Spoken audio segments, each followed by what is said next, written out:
Good evening, my friends. Welcome to Read Me to Sleep, the podcast where I read softly to you, and, in tonight's case, speak softly to you to help you relax and drift off to sleep. I'm Victoria, and tonight I'll be trying something a little different. I'll be sharing my thoughts and some light literary analysis on the first 8 chapters of the Picture of Dorian Gray by Oscar Wilde, which we've been reading on the podcast. Now, while I do have a bit of an academic background in literature, I want to be clear that this is by no means an expert lecture. Think of it instead as the ramblings of a fellow book lover, reflecting softly on the words, the images, the moods, and the ideas that rise up while I read. My hope is that it feels both soothing and engaging, that it helps you relax, perhaps even drift off to sleep, while still giving you something thoughtful to rest your mind on. As always, if this podcast brings you a moment of rest, please consider supporting on Patreon for early access to new episodes and exclusive members-only content. You can also support by subscribing and leaving a like and a comment on YouTube and Spotify. All the links are in the description below. Thank you for joining me tonight. Now, let's settle in. Close your eyes. Take a deep breath. And let's begin. One of my favorite things about this novel is the way that Oscar Wilde uses his delectable prose to weave this beautiful, dreamy, languid atmosphere where you immediately find yourself immersed. Just listen to the very first line of the novel. The studio was filled with the rich odor of roses, and when the light summer wind stirred amidst the trees of the garden, there came through the open door the heavy scent of the lilac, or the more delicate perfume of the pink flowering thorn. This is such a beautiful beginning for a novel. It's a pleasure to read it and a pleasure to fall into it. Oscar Wilde uses very sensual language throughout, and I use the word sensual here in terms of the senses. The way his descriptions engage our senses so that we see, hear, smell, taste, feel all the details of this dreamy world of beauty and decadence that he's painting for us. And it's obviously not just in the beginning that he does this.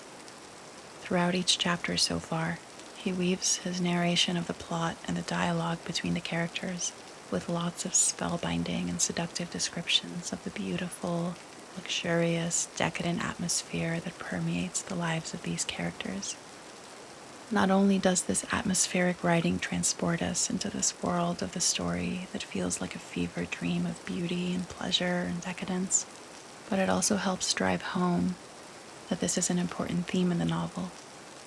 Actually, as far as I can tell so far, they're the most important themes in the novel. Art, beauty, the pursuit of pleasure, and of course, morality, which comes up a lot in the dialogues and the inner worlds of the characters. And another thing that jumps out from the start at me is that these dreamy descriptions also serve to emphasize the wealth and status of our main characters. Over and over again, they reinforce that they're all wealthy, they're all of high rank, they're all beautiful, and they're all surrounded by art and beauty. This is the world that we're coming into. Near the beginning of chapter 1, when the narrator introduces us to the painter, Basil Hallward, as he's working on the painting of Dorian Gray, the narrator mentions Basil's sudden disappearance, quote, some years ago. And I'm not quite clear about the timeline of events, like is the narrator telling us a story that happened many years ago and foreshadowing that Basil will suddenly disappear in the span of the novel? And why does he so fleetingly mention this sudden disappearance of Basil, and then he doesn't elaborate about it at all, but he just gets back to narrating that moment in Basil's house while he's working on the portrait? It leaves me a tad confused, and it plants almost like a suspicious seed of anxiety inside me, because the more I get into the story, the more I like Basil's character. I feel like he's one of the few genuinely likable characters in the novel, and there's a part of me that's cautiously waiting for the moment where something's going to happen to him. But of course, we don't know yet what that is, since we're only up to chapter 8 so far. Now, getting back to the themes of the story, the theme of vanity also comes up immediately and is there to stay. It runs through every chapter so far, and I suspect it's going to run through the entirety of the novel. When Basil tells Harry that he doesn't want to exhibit Dorian's portrait because he's put too much of himself in it, Harry tells him, "I didn't know you were so vain." Then, in the conversation that follows, Basil and Harry basically tease apart what they each mean when they're talking about art, beauty, and vanity.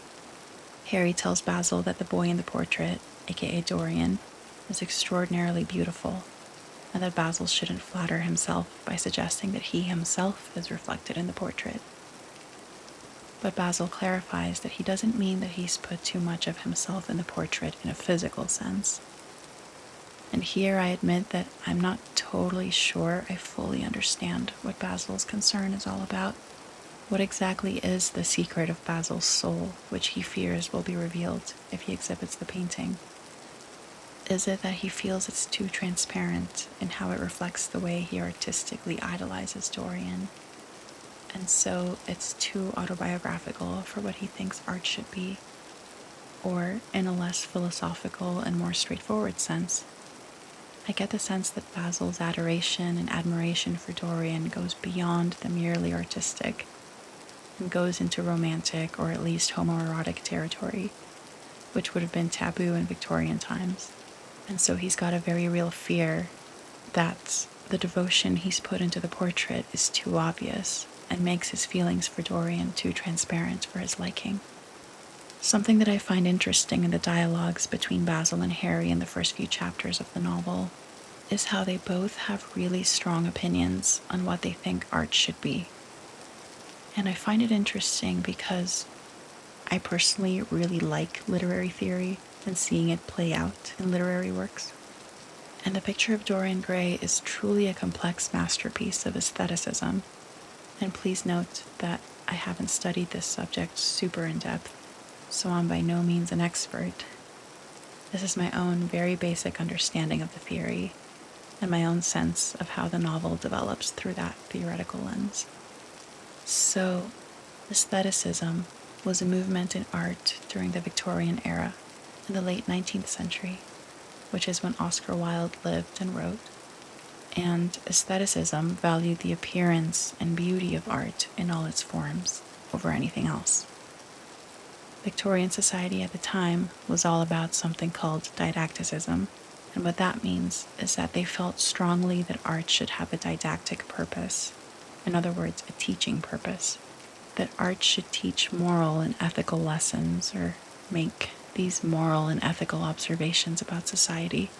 So, for example, Little Women, which is another novel that we're reading on the podcast, is known as a didactic novel because it was written to be a source of moral teachings for the reader. And you really get that sense while reading it, how the sisters are always concerned about their tendencies to be naughty or selfish, and how they're always striving to be good, and the way they always derive some sort of moral lesson from the things that happen around them and the guidance they receive from other characters. So that's didacticism, and that was the main idea of what art should be in Victorian times, celebrating utilitarianism and morality and ethics. And then here comes aestheticism, and it's like, hey, art doesn't need to be all about morals and ethics. Art should just exist because it's beautiful, and we take pleasure in beautiful things, and that's enough. The slogan, "Art for art's sake," pretty much encompasses the viewpoint. And that, of course, challenged the didactic idea of the times, with this notion that art and beauty are inherently valuable for their own sake, not for what they can teach us or what they can preach about society, and that the pursuit of beauty and pleasure is a valid way to fill one's life. So Oscar Wilde himself was a proponent of aestheticism. He was a key literary figure for the movement, and The Picture of Dorian Gray is one of its most important works. Although it is worth noting that the novel isn't just a blind endorsement of aestheticism. It also critiques it in a really complex way. And Oscar Wilde also was known for cultivating a life of beauty and pleasure, and he made his life a bit of a flamboyant spectacle. So we know that this is where the author is coming from when he wrote the novel. And it's really interesting to me to see the character of Basil struggle with the tenets of aestheticism in this really nuanced way. There is a moment when Harry criticizes autobiographical art. He talks about poets knowing how useful passion is for publication. And he says, "Nowadays, a broken heart will run to many editions." And Basil replies, "I hate them for it. An artist should create beautiful things, but should put nothing of his own life into them. We live in an age when men treat art as if it were meant to be a form of autobiography. We have lost the abstract sense of beauty. Someday I will show the world what it is. And, for that reason, the world shall never see my portrait of Dorian Gray." So through this exchange, we understand that both Harry and Basil follow an aesthetic perspective, and they both value beauty and believe that art should exist for art and beauty's sake alone. And yet, Basil feels strongly that art is ultimately a portrait of the creator, which is a contradiction to aestheticism. So, while he created a stunningly beautiful portrait, so he's got that beauty component of it down, he feels that he didn't manage to keep himself as the creator out of the painting, and that's a vulnerability that he's not okay with. In this book, there's a lot of the characters philosophizing about the nature of art and the interactions between art, beauty, the artist, the muse, the audience. Is art a portrait of the creator, as Basil says? In which case, is the initial innocent loveliness of the portrait a reflection of Basil's pure heart, more than a reflection of Dorian's loveliness and innocence? Or is art a capture of the subject? And obviously, centuries of philosophy haven't found a definitive answer to these questions, so I certainly don't have an answer to any of these questions. They're just the questions that come up for me while reading the novel, and I'm really looking forward to seeing if the rest of the novel will give me some more insights into these musings, or maybe it'll just give me more questions. In Chapter 1, we also get introduced to Harry's frankly insufferable epigrams. An epigram is defined as a pithy saying or remark expressing an idea in a clever and amusing way. And I did find Harry's epigrams clever and amusing the first few times, but after a while they started to wear on me, and the further I get into the novel, and the more we get barraged by Harry's little so-called witticisms, the more they just full-on grate on me now. In my opinion, and I say this with utmost literary appreciation because I do think Harry is a brilliantly crafted character, but he is just unbearably obnoxious to me with his cynical generalizations and paradoxes. From the beginning, Harry doesn't strike me as a genuine character, but rather as someone who's wearing a mask and always performing. He's always going on about how a normal, ethical life is overrated, and how an immoral life of self-indulgence is the only real way to live well.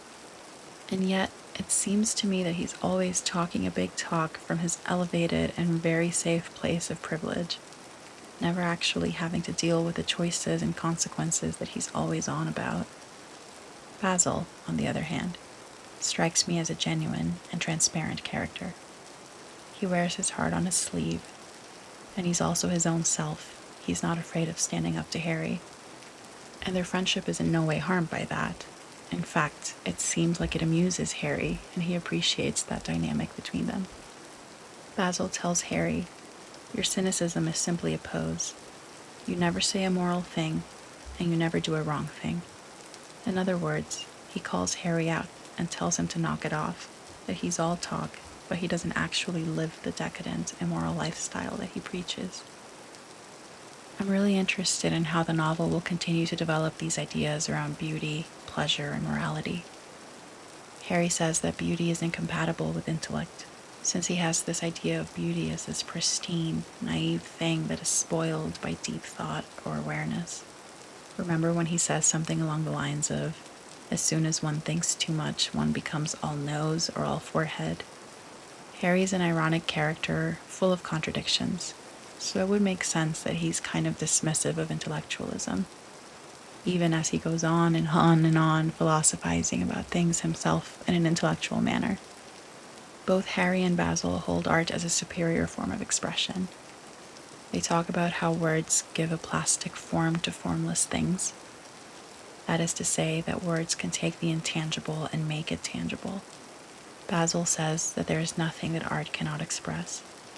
And later on, when Harry's waxing philosophical to Dorian about his beauty, he tells him, beauty is higher than genius, as it needs no explanation. It's just a fact of the world.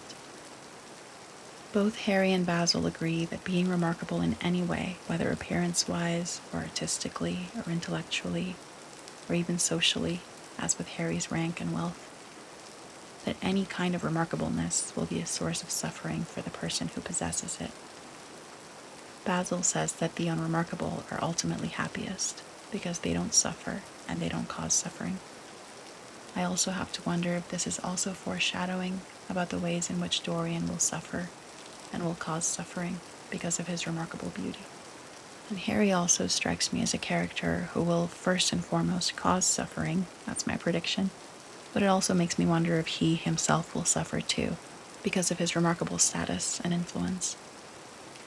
And Basil, who is artistically remarkable, I have such a soft spot for Basil so far that I really don't want him to either suffer or cause suffering, but I guess we'll see where this story goes.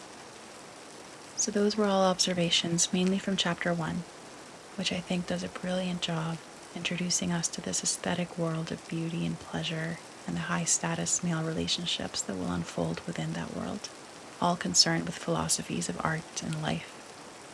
Chapter 2, I think, delves more specifically into the topic of influence, specifically through the budding relationship between Harry and Dorian. When we're first introduced to Dorian, we understand that he's very young, and his character really strikes me as childish and bratty from the start, complaining about how he doesn't want to sit for the portrait, giving a moue of discontent, getting up on the dais with a martyr-like air. He's often described as sulky and listless and behaving in a petulant manner.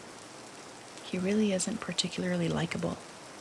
The only magnetic thing about him is his beauty, which we're made to understand from the start is absolutely arresting.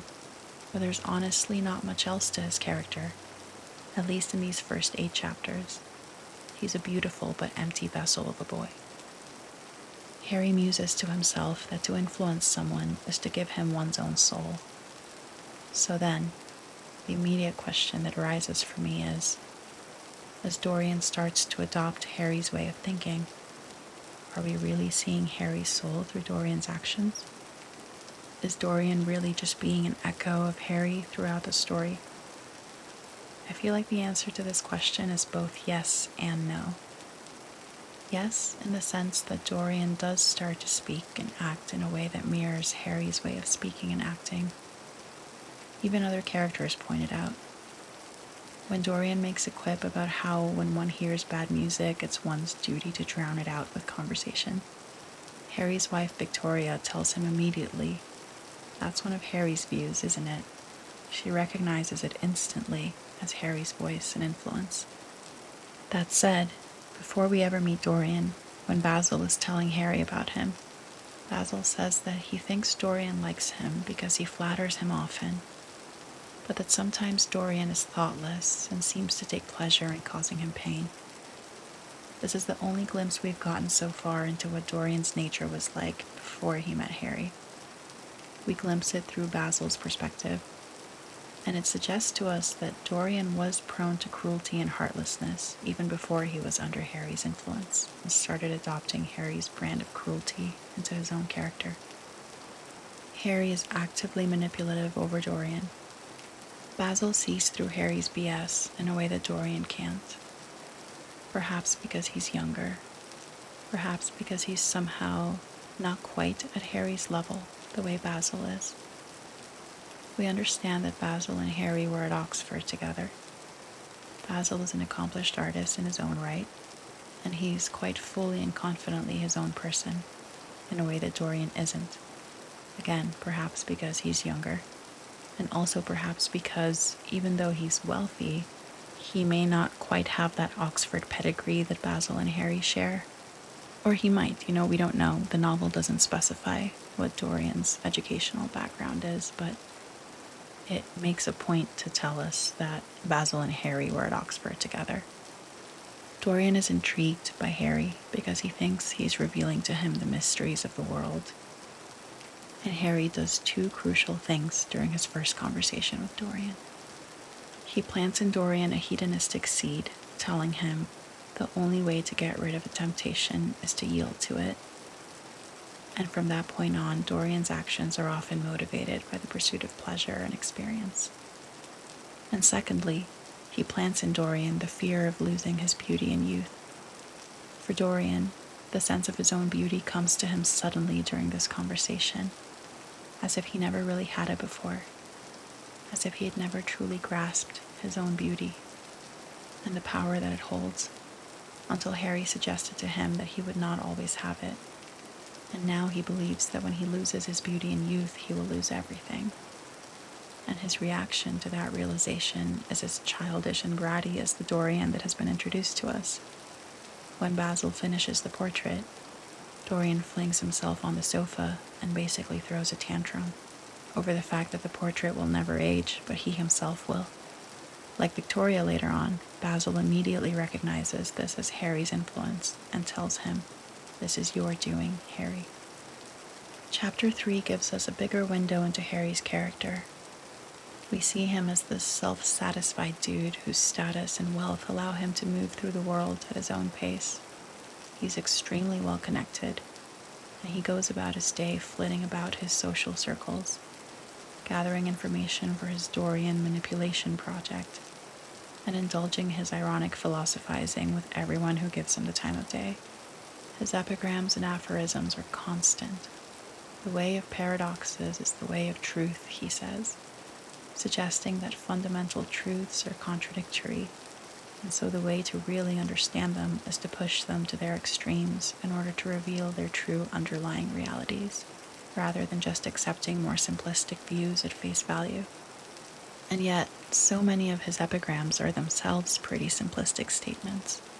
In trying to wrap my head around Harry's character, I start to realize that maybe he's the biggest paradox of them all. The people he interacts with seem to fall on two camps: those who are shocked, captivated, or disconcerted by his outrageous musings, like Dorian at Basil's house that first afternoon when they first met, or the Duchess of Harley at Aunt Agatha's luncheon. And then there's those who see right through him, like Basil, who often tells him that he doesn't think Harry truly believes the wild things he says, or his Aunt Agatha, who tells the Duchess, "Don't mind him, my dear, he never means anything that he says." Over and over, people say that Harry's talk is just hot air, and Harry just kind of smiles to himself, and when people ask him if he meant what he said, or when they tell him to remember what he said, he claims to have entirely forgotten what he said. At best, it's just Harry confirming that he himself also considers everything that he says to be nonsense, not worth remembering.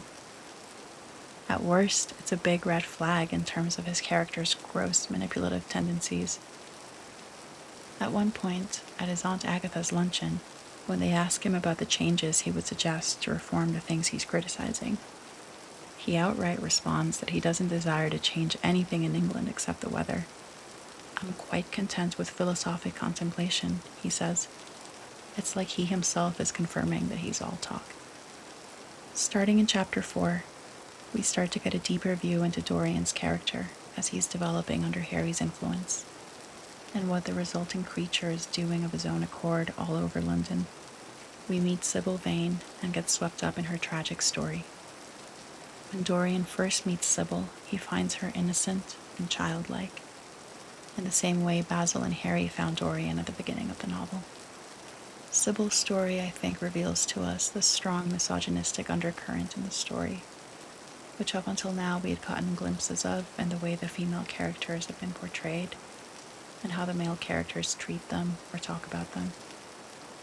The Picture of Dorian Gray, as a story, is basically immense homoerotic bromance, and women exist in this world not as full, well-rounded characters, but rather as objects of sexual desire and artistic appreciation, or as cautionary tales, vain, intellectually inferior, and ridiculous creatures that Harry especially takes joy in mocking and deriding them, even though he himself is as vain and self-indulgent as they come.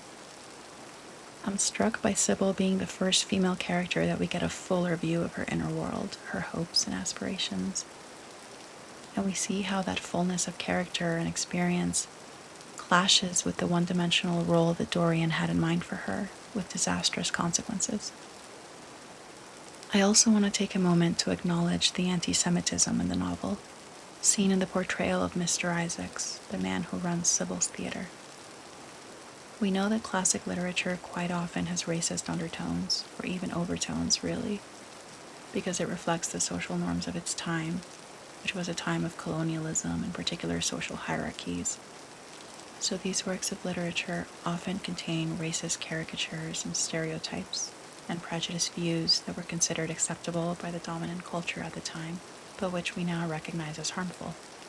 In the case of the portrayal of Mr. Isaacs in the Picture of Dorian Gray, I wanted to learn more from English literature scholars who are much smarter and more educated than I am about what they have made of this character's crude and offensive portrayal.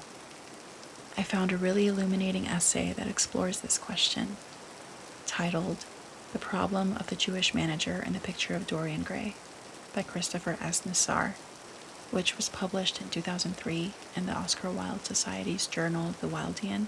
I think I said that right. I'm sorry if I mispronounced it. And then the essay was shared on the website, The Victorian Web, which is where I accessed it. And I will include the link in the description below for anyone who wants to check it out. It's a really interesting read. So in this essay, the author asks us to think about the Picture of Dorian Gray not only from an aesthetic or moral perspective, but also to consider how the novel engages with racial and cultural stereotyping at the time in Victorian England. Even though the novel is mainly known for its aesthetic lens, which is how I've been looking at it for most of this episode, Nassar encourages us to consider how racialized characterizations, like that of Mr. Isaacs, how they interact with that aesthetic world.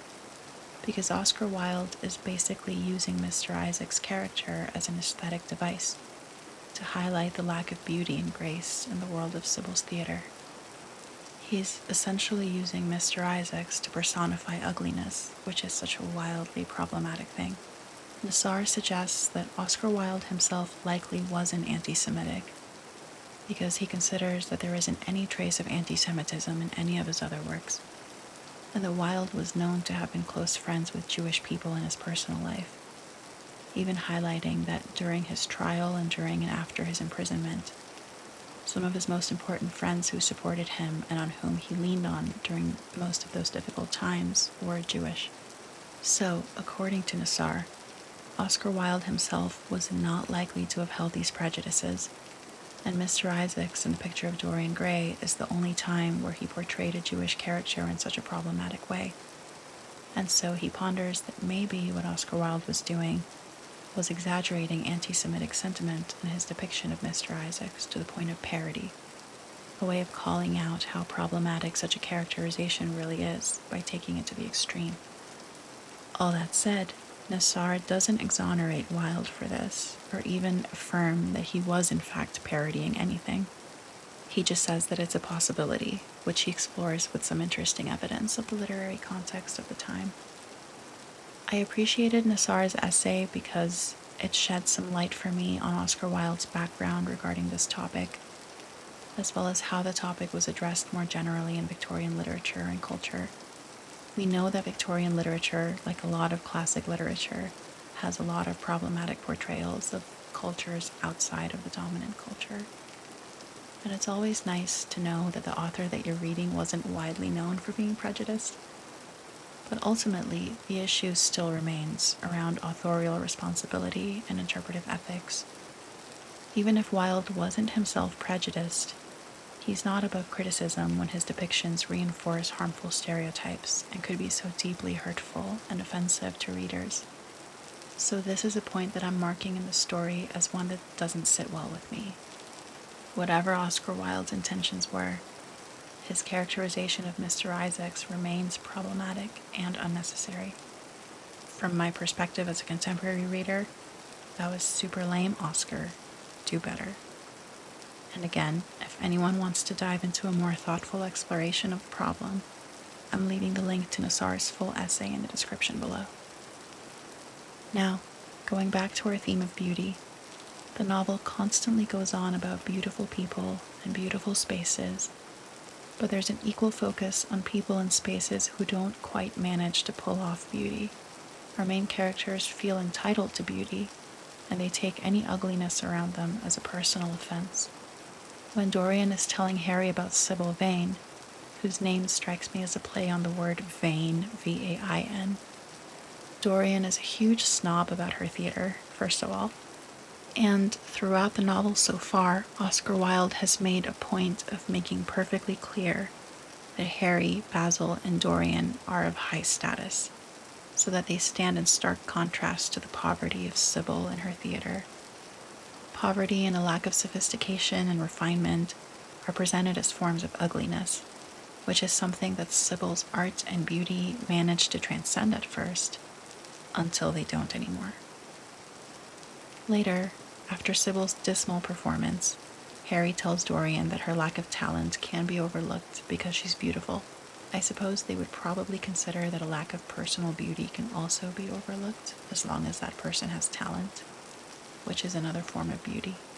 But a lack of either, in other words, being unremarkable, is something that they absolutely detest. Even if back in chapter 1, Basil declared that being unremarkable is the happiest way to be. In chapter 7, when Dorian takes Harry and Basil to see Sybil's performance, Basil gives a quote that I think summarizes his definition of what art is, and I think it also foreshadows the direction that Dorian is headed under Harry's influence. And this is the quote: "To spiritualize one's age, that is something worth doing. If this girl can give a soul to those who have lived without one, if she can create the sense of beauty in people whose lives have been sordid and ugly, if she can strip them of their selfishness and lend them tears for sorrows that are not their own, she is worthy of all your adoration, worthy of the adoration of the world." In this quote, they're referring to the common people in the theater pit, who they look down upon from their theater box, both literally and figuratively. They see them through a dehumanizing lens. In fact, Harry is literally looking through his opera glass at them, and they see them through a dehumanizing lens as being quite separate from themselves, soulless creatures who lack the capacity to feel for others because they live immersed in brashness and ugliness. But I think that this passage actually shows us a glimpse of the direction Dorian is headed, living without a soul, a sordid and ugly life, steeped in selfishness and unable to feel sorrows that are not his own. It's interesting to see how they view Sybil as an object of artistic admiration rather than as a full person, and they hold her to the standard that they themselves aren't held to. Consider how they feel entitled to bask in Sybil's beauty and talent, and their resentment when she doesn't deliver on the talent front. It costs her everything. I appreciate that the novel gives us a deeper view into Sybil's inner world, since so far the only people whose inner world has been developed are Dorian, Harry, and Basil. Before Sybil met Dorian, acting was the one thing that was real to her, hence why she was such a good actress. It was her source of emotion. That was what connected her to her characters and brought them to life within herself. In a way, Dorian did to Sybil what Harry did to him. He took away the purity of heart and feeling that made her this ethereal creature, spoiling the whole thing. Meeting Dorian was Sybil's ruin, not just because he promised her love and marriage and then broke that promise, but because he replaced her love for acting with the fantasy of his shallow love. Dorian's true destruction of Sybil wasn't when he told her off and told her he couldn't love or marry her anymore, but rather when his interference in her life robbed her of her connection with her acting. When she's explaining to Dorian why her performance was so bad, she talks about how before she believed everything in her acting, the feelings of her characters, the common people acting with her whom she viewed as godlike. But now she thinks that Dorian's love showed her what truth was. She says, "I saw through the emptiness, the sham, the silliness of the pageant in which I'd always played." And it's quite ironic that these words she's using to describe her experience of the stage that night could arguably also be used to describe Dorian's feelings for her. She says that as she was acting that night, she realized that none of it was real, that the words she was saying weren't her words, weren't what she wanted to say. This strikes me as a mirror of Dorian's situation in a way. How long will it take him to realize the sham of the ideas that Harry has been feeding him? That Dorian's words, after he meets Harry, aren't his own, but Harry's. He briefly approaches the realization when he decides to write Sybil an apology letter the next day to keep his promise, but he falls back into Harry's false pageant pretty immediately. Sybil continues, "I thought I was going to be wonderful. I found I could do nothing." Is this foreshadowing Dorian's life as well? I'm really curious to see where the story goes, to see to what extent Sybil's character is completely foreshadowing Dorian's character arc.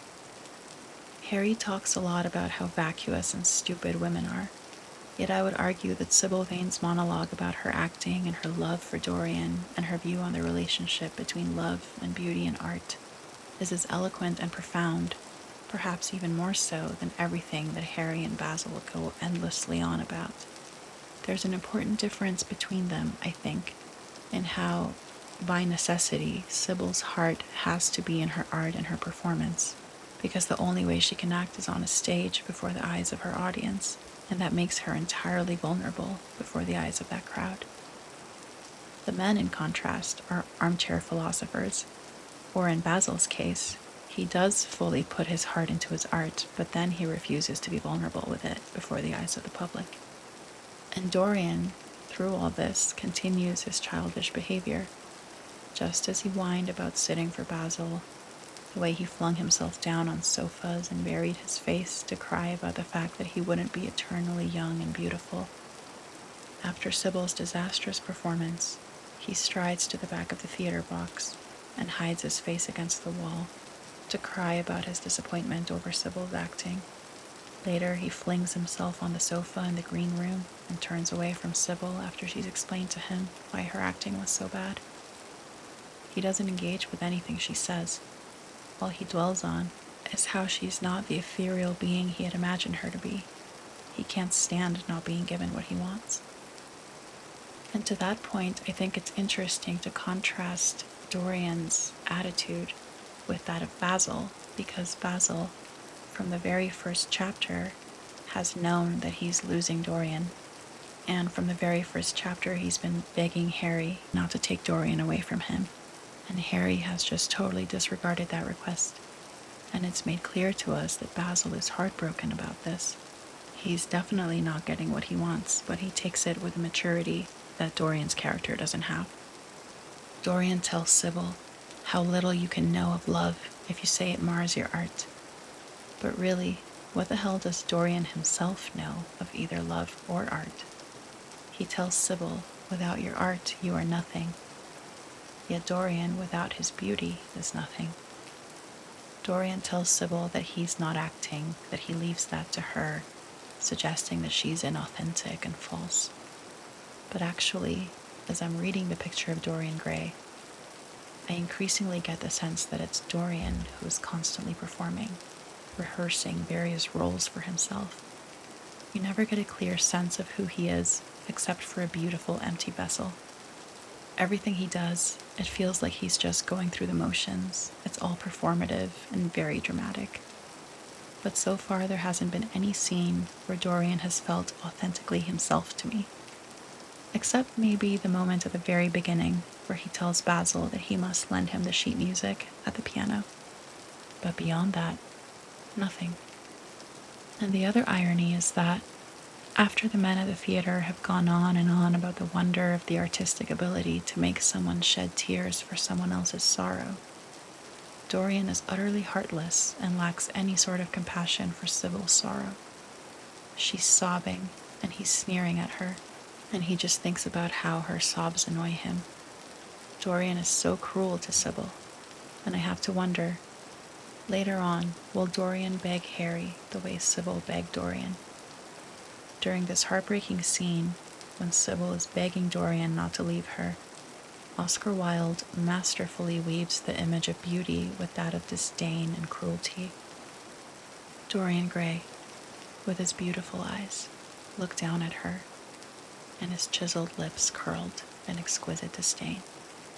This is the image that not only is perfectly visualized in our mind's eye as readers, but also the image that will be forever captured by the altering portrait, the first act of vicious cruelty to stain Dorian's soul. After Dorian leaves Sybil, everything around him is ugly, demonic, and hellish. Evil-looking houses and gaunt archways, women with hoarse voices calling to him, drunkards muttering to themselves, grotesque children on doorsteps, shrieks and moans. It's as though once he unleashed that inner demon through his cruelty, his surroundings are mirroring that. Also notice the use of the time of day to reflect on what's going on inside Dorian. It's nighttime when Dorian behaves cruelly towards Sybil, and the night is hellish. Come dawn, as the darkness lifts and the sky, quote, hollows itself out into a perfect pearl, Dorian starts to have some manner of self-awareness and realization of what he's done. It's fully morning when he decides to keep his promise, and an echo of his love for Sybil returns to him, surrounded by the fresh morning air and the singing of the birds. And then, by the end of chapter 8, Dorian loses whatever feeble thread of self-awareness he might have been developing, and falls back into Harry's web as darkness and shadows creep back into the room. Oscar Wilde also brilliantly takes us through Dorian's luxurious morning and afternoon, and juxtaposes his comfortable experience with Sybil's tragedy. Dorian sleeps in, has a delightful breakfast served to him in his luxurious home. We get a glimpse at his mail, which is bills for frivolous things, and what is basically credit cards and invitations to all sorts of social events. Later that afternoon, Wilde makes it clear that Dorian's writing Sybil an apology letter is a self-indulgent act rather than a fully remorseful or selfless one. And after he learns about what happened to Sybil, Dorian continues on his merry, self-absorbed way, saying, "She would have kept me straight. She had no right to kill herself." So first she had no right to feel her love for him in the way that came naturally to her, and then she had no right to feel her pain, which was caused by him. She's meant to exist in his mind as a facilitator of his imagination and virtue, and nothing more. He was essentially looking in her for his manic pixie dream girl. At the same time, Dorian is so caught up in Harry's paradoxes that he doesn't see his own contradictions, which are increasingly evident. For instance, when Sybil told him that he had shown her the reality of love, he sneered at her. And yet, after her death, he's all about how she represents the reality of love for him. I suppose that in death she can exist as the icon he always wanted her to be for himself, rather than having to deal with the three-dimensional person she might have been in life. Throughout chapter 8, which is the final chapter that I'll be discussing in this commentary, Dorian struggles with the choice of whether to follow Basil's portrait, a sort of external conscience letting him know when he's been straying from a virtuous path, versus Harry's words, encouraging the pursuit of pleasure above all else. Dorian is struggling between these two sources of guidance, and ultimately he chooses to pursue vices and pleasures and to let the portrait suffer the consequences. What could possibly go wrong, right? Thank you for listening, my friends. I hope this little literary ramble helps you find a moment of rest. And if you're not asleep just yet, I hope at least it was a gentle and interesting way to spend some time. Thank you for sharing your evening with me. Until next time, sweet dreams, my friends.